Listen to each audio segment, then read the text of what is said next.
இயேசு அங்கிருந்து புறப்பட்டு தம் சீடருடன் கடலோரம் சென்றார். கலிலேயாவிலிருந்து பெருந்திரளான மக்கள் அவரை பின்தொடர்ந்தனர். மேலும் யூதேயா, எருசலேம், இதுமேயா, யோர்தான் அக்கரை பகுதி, தீர், சீதோன் ஆகிய இடங்களிலிருந்தும் பெருந்திரளான மக்கள் அவர் செய்தவற்றையெல்லாம் கேள்வியுற்று அவரிடம் வந்தனர்.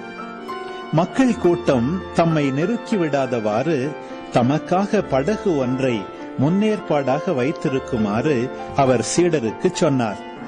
ஏனெனில் பலரை அவர் குணமாக்கியதால் நோயுற்றோர் அனைவரும் அவரை தொட வேண்டும் என்று வந்து அவர் மீது விழுந்து கொண்டிருந்தனர்.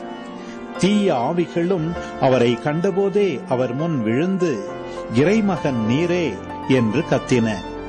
அவரோ தம்மை வெளிப்படுத்த வேண்டாம் என அவற்றிடம் மிக கண்டிப்பாய் சொன்னார்.